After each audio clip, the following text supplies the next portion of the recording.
하더라. 아멘. 오늘 누가복음의 말씀을 통해 이 완전한 계획이라는 제목으로 하나님의 말씀을 나누고자 합니다. 완벽과 완전의 두 가지 개념이 있습니다. 두 단어는 정말 닮은 것 같지만 분명한 차이점이 존재하는 두 단어입니다. 완벽과 완전. 먼저 완벽은 시간과 공간의 제약을 받는 개념이라고 합니다. 시간에 따라 또 공간에 따라 완벽의 기준이 변하기 때문입니다. 그렇게 시공간의 제약 속에 살아가는 인간, 우리와 같은 사람들은 완벽을 추구하며 살아갑니다. 마치 운동선수가 완벽한 한 번의 이 퍼포먼스를 만들기 위해 노력하는 것처럼 완벽한 결과를 얻기 위해 최선의 노력을 다하는 학생들의 모습처럼 우리는 시간에 따라서 또 공간에 따라서 변화하는 이 형태가 달라지는 완벽을 추구하며 살아갑니다. 하지만 완전의 개념은 이와 반대됩니다. 완전은 시간과 공간의 제약을 뛰어넘습니다. 어떤 환경에 따라 변하지 않고 시간의 제약을 받지 않는 영원하며 온전한 것을 완전한 것이라고 부릅니다. 만약 하나님이 완벽을 추구하시는 분이셨다면 죄를 짓는 인간, 연약한 인간에 대한 사랑과 인내, 용서보다는 직결 심판을 통해 완벽을 추구하는 모습으로 나타났을 것만 같습니다. 하지만 우리가 믿고 우리가 따르는 하나님은 인내와 사랑으로 연약하고 죄 많은 우리와 함께 하시는 분이십니다. 그리고 그 사랑은 시간과 공간의 제약을 받지 않고 언제나 영원하며 불변한 것임을 우리는 또한 잘 알고 있습니다. 그렇기에 이 완벽과 완전의 개념에서 우리가 하나님을 표현한다면 우리는 하나님을 완벽한 분이 아니라 완전한 분이라고 이해할 수 있습니다. 또 이 단어의 차이는 성경에서도 확인할 수 있습니다. 성경이라는 이 책, 성서의 존재는 완벽과 완전을 이해하기 정말 적절한 예시가 됩니다. 성경은 완벽한 책인가요? 성경은 완전한 책인가요? 성경은 연약하고 부족한 인간에 의해서 기록되었습니다. 성경의 문자, 기록들 자체만으로는 어쩌면 시간과 공간의 제약을 받는 이 완벽을 추구하는 인간의 영역처럼 느껴집니다. 하지만 그 기록들은 단순히 기록자의 사고와 문화를 기반으로만 적힌 것은 아닙니다. 기록자의 사고와 그 문화 위에 하나님께서 임재하셨고 그 가운데 하나님의 말씀이 기록되었다는 것이 특별히 우리 장로교의 이해입니다. 부족한 우리의 사고와 생각 그리고 문화에 대한 이해 위에 하나님께서 임재하심으로 하나님께서 인간의 연약함을 사용하시어 기록한 책, 기록된 책이 바로 성경입니다. 그렇기에 성경에는 인간의 부족함, 연약함이 그대로 남겨져 있기도 합니다. 정경화되어 우리가 보고 있는 성경 중 어떤 부분의 말씀은 세월에 의해 유실된 부분이 있기도 하고 여러 언어로 해석되면서 더욱 적절한 표현으로 때로는 조금 아쉬운 표현으로 다양하게 번역되기도 합니다. 최초의 사도들의 기록에 대하여 여러 주석들이 붙여져 완성된 성경이 있기도 하고 상대적으로 더욱 오래전에 기록된 이 구약의 말씀들은 같은 내용 안에서 다양한 관점들을 동시에 담고 있기도 합니다. 하지만 그 모든 기록들 위에 부족하고 연약한 기록자들의 한계 위에 하나님의 임재하심이 더해지므로 성경은 영원한 하나님의 말씀을 담고 있는 완전한 책으로 나타납니다. 기록자들의 한계와 연약함 위에 하나님의 임재하심이 더해졌을 때 우리는 그 말씀을 보며 성경을 보며 완전한 책이다라고 이야기합니다. 하나님의 임재하심을 통해서 하나님의 완전하심을 표현할 수 있는 하나님의 완전하심에 사용될 수 있는 쓰임으로 하나님께서 사용하시는 도구로 그 완전하심 안에 연약한 우리는 그렇게 동참하게 됩니다. 지난 주간 23일부터 25일까지 주일부터 주일, 월요일, 화요일까지 2박 3일 동안 중고등부는 인천 영종도 인근의 무의교회에서 수련회를 진행했습니다. 히브리서 11장 1절의 믿음에 대한 말씀과 창세기의 아브라함에 대한 이야기를 통해서 믿음에 대해서 함께 나누어 보았고 또 그 말씀을 중심으로 즐겁게 교제하는 시간을 가졌습니다. 저와 중고등부 교사들과 보조교사로 함께 해준 청년들이 많은 기도와 노력, 참여와 준비를 통해 수련회를 준비했습니다. 물론 지금 수련회를 잘 마무리한 지금에야 뒤돌아보며 잘 준비했다. 정말 하나님의 은혜로 진행될 수 있었다라는 이 안도와 감사함이 남아있지만 수련회를 준비하는 과정은 사실 그렇게 안도함과 감사함이 넘치진 못했습니다. 그렇지 못한 이유는 프로그램이나 선생님들의 협동 혹은 협업, 분업의 문제가 아니었습니다. 다름 아닌 바로 그 날씨 때문이었습니다. 수련회가 진행되기 2-3주 전부터 7월 달에 대대적인 비 예보가 있었고 23일 주간의 기상 예보는 하필이면 수련회가 진행되는 23일부터 25일까지 비 예보가 최대 90%에서 최소 70%를 예상하고 있었습니다. 기상 예보에 따르면 사실상 이번 중고등부 수련회는 많은 비 속에서 힘들고 참 어렵게 진행될 것이 확실해 보였습니다. 코로나를 끝내고 참 오랜만에 외부로 나가서 함께하는 수련회이기 때문에 야외 활동과 또 이 무의도 섬이라는 곳에서만 느낄 수 있는 좀 특별함을 담아서 함께할 수 있는 프로그램을 많이 준비했습니다. 하지만 기상 예보처럼 비가 온다면 무의도까지 가서 교회 안에서만 실내에서만 프로그램을 진행해야 하는 상황이었기에 저에게도 참 답답하고 막막한 심정이었습니다. 완벽한 계획으로 수련회를 진행하기 위해 모두가 저뿐만 아니라 교사 선생님, 청년들이 부단히 노력했습니다. 하지만 제 아무리 꼼꼼하게 열심히 준비한다고 한들 날씨가 도와주지 않으면 진행이 어려운 부분이 정말 많았습니다. 날씨를 우리가 노력한다고 바꿀 수 있거나 조절할 수 있는 부분은 아닙니다.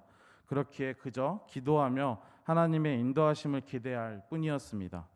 물론 비가 오더라도 우리가 함께 말씀을 나누는 자리이기에 함께 수련회라는 이름으로 은혜를 구하는 자리이기에 그 또한 그 안에서 가장 좋은 곳으로 이끄실 하나님의 인도하심이 있을 것이다 라는 믿음이 분명히 있었지만 이 맑은 날씨에 대한 기대와 미련은 저의 마음속에서 참 떠나지가 않고 계속 저를 괴롭히는 하나의 문제가 되었습니다. 수련회 당일이었던 23일 주일날 아침 교회를 올 때 계속 내리는 비를 맞으며 우산 아래서 참 많은 생각을 했습니다. 어떻게 이 상황을 해결해야 할까? 비가 오면 수련회 장소에서 프로그램을 어떻게 조정해야 할까? 하나님 그래도 이렇게 하나님 은혜를 나누고 말씀을 나누러 가는 자리라고 하는데 꼭 이렇게 비를 내리셔야겠습니까? 하는 원망도 참 마음속에 많았습니다.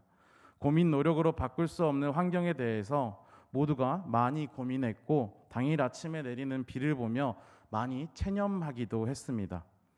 완벽한 계획을 소망했지만 우리의 노력으로는 채울 수 없는, 해결할 수 없는 부분이 명확하게 분명하게 존재했습니다.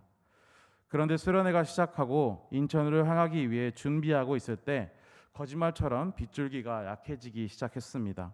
인천으로 출발하는 주일 오후부터 복귀하는 화요일 점심시간까지 최대 90%에서 70%를 예상했던 빗줄기는 조금씩 약해졌고 오히려 하늘을 가득 채우고 있던 먹구름은 뜨거운 햇빛을 가려주는 구름으로 햇빛이 달궈 놓았던 해변의 모래밭을 식히는 시원한 바람이 되어 우리와 함께하여 주었습니다.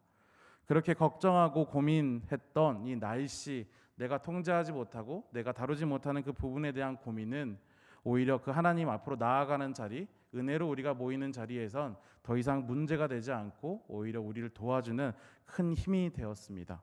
그렇게 걱정하고 고민했지만 출발하고 복귀하는 이 모든 수련회 기간과 과정 동안에 중고등부는 신기하게도 빗줄기 한번 만나보지 못했고 은혜로움 가운데 수련회를 진행하고 잘 마무리할 수 있었습니다.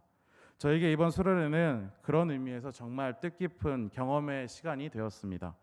완벽을 추구하던 나의 한계와 이런 연약함을 통해서 깨닫게 하시고 완전하게 하시는 하나님의 계획을 신뢰할 수 있는 귀한 경험과 시간이 되었습니다. 그렇게 수련회를 마무리하고 정리하며 한 가지 생각을 정리할 수 있었습니다. 오늘 설교의 제목과 같이 하나님의 완전한 계획이란 무엇일까라는 생각이었습니다.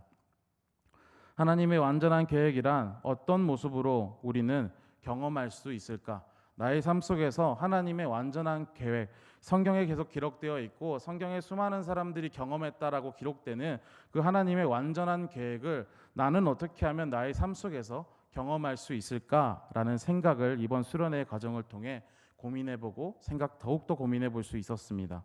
성경에서 보고 읽은 하나님의 계획이 어떻게 삶 속에서 우리는 기대할 수 있을까라는 이 질문이 계속해서 머리에 떠올랐습니다. 그러면서 오늘 본문의 말씀을 다시 한번 바라보게 되었습니다. 오늘 누가복음의 말씀은 굉장히 짧지만 분명한 메시지가 담겨 있는 말씀입니다. 오늘 본문 44절의 말씀을 우리 다시 한번 함께 봉독하도록 하겠습니다. 이 말을 너희 귀에 담아두라. 인자가 장차 사람들의 손에 넘겨지리라 하시되. 예수님께서 많은 이적들을 제자들 앞에 보이시고 난 후 제자들에게 전하시는 예수님의 순한 예고 중 하나입니다. 인자가 장차 사람들의 손에 넘겨지리라. 예수님께서는 하나님의 이 완전한 계획을 이 땅 가운데 이루시기 위해서 연약한 인간의 모습으로 이 땅에 오셨으며 또 그 연약한 인간의 모습이 하나님께 쓰임받게 될 것임을 오늘 본문을 통해서 다시 한번 말씀하고 계십니다. 이제까지 인간의 능력으로는 이루지 못할 수많은 이적들을 보이신 예수님께서 이 전과는 굉장히 상반된 표현으로 하나님의 완전한 계획에 쓰임받을 우리의 이 연약한 참여, 부족한 참여에 대해서 말씀하십니다. 예수님께서 제자들에게 남기신 이 표현을 통해 다시 한번 이 하나님의 완전하신 계획에 동참하는 우리의 모습, 인간의 모습에 대해서 다시 한번 생각해 보고자 합니다. 지금은 안타깝게 작고 하셨지만 하나님의 완전하신 계획 안에 인간의 선택과 결정에 대한 이 연관성을 설명하셨던 목사님이 계십니다. 미국의 팀 켈러 목사님은 잠언 16장 9절의 말씀을 더하시며 우리의 부족함과 연약함, 심지어 이 죄성마저도 그 완전한 계획 안에 초대하시는 하나님의 완전하심, 하나님의 완전한 계획을 설명하셨습니다. 먼저 잠언 16장 9절의 말씀을 우리 함께 봉독해 보겠습니다. 사람이 마음으로 자기의 길을 계획할지라도 그의 걸음을 인도하시는 이는 여호와시니라. 아멘. 인자가 사람들 손에 넘겨진다는 것은 예수님의 순환을 예고하는 것입니다. 즉 예수님께서 이 땅에서 죄된 우리를 구원하시기 위해 순환을 당하시고 십자가에서 죽으심을 예고하는 표현입니다. 팀 켈러 목사님은 이런 예수님의 십자가의 죽음과 잠언 16장 9절의 말씀을 연계하시면서 이런 질문을 남기셨습니다. 예수님께서 십자가에서 죽임 당하시기 위해 하나님께서 사용하신 인간의 선택, 인간의 연약함이 무엇인가? 라는 질문이었습니다. 예수님께서 십자가에서 죽임 당하시기 위해 하나님께서 사용하신 인간의 선택, 인간의 연약함은 무엇인가? 하나님께서 이 땅 가운데 우리의 죄를 용서하시고 죄로부터 우리를 구원하기 위한 그 완전한 계획에 사용하신 우리의 선택과 결정이 있다는 것입니다. 우리가 분명히 알아야 될 건 우리의 선택과 결정이 하나님의 완전한 계획에 영향을 주었다는 것이 아니라 하나님께서 그 완전한 계획을 이 땅 가운데 이루시기 위해 사용하신 우리의 선택과 결정, 그 연약함이 있다는 것입니다. 그 선택과 결정은 무엇일까요? 예수님이 십자가에 달리시는 그곳에 있던 자들의 모습을 팀 켈러 목사님은 다시 한번 생각해 볼 것을 권유합니다. 예수님이 십자가에 달리시는 그 자리에 있었던 광장에서 예수님을 비난했던 군중들의 모습, 예수님께 가시관을 씌우고 채찍을 치던 로마 군병의 모습, 십자가에 못 박고 옆구리에 창을 찔러 넣었던 이 집행관들의 모습을 다시 한번 조명합니다. 팀 켈러 목사님은 이 땅 가운데 하나님의 완전한 계획, 바로 구원의 사역을 이루시기 위해서 완전함 안으로 인간의 선택과 결정을 초대하시는 하나님의 계획을 조명합니다. 물론 그 모습은 누군가에겐 예수님을 따르는 충성된 제자의 모습으로 예수님의 은혜로 치유를 받아 새로운 삶을 살아가는 자들의 모습으로 그 완전함에 동참시키는 모습도 있지만 방금 말씀드린 이 세 가지 유형의 사람처럼 하나님께서는 예수님을 십자가에 매달은 인간의 선택과 결정이라는 죄된 모습마저 그 완전한 계획 안으로 동참시키시고 초대하신다라는 것을 팀 켈러 목사님은 이야기하십니다. 즉 하나님은 우리의 연약함 가운데 함께 하심으로 그 우리의 삶을 완전한 계획에 사용되는 또 쓰임 받는 삶으로 인도하시는 분이라는 것입니다.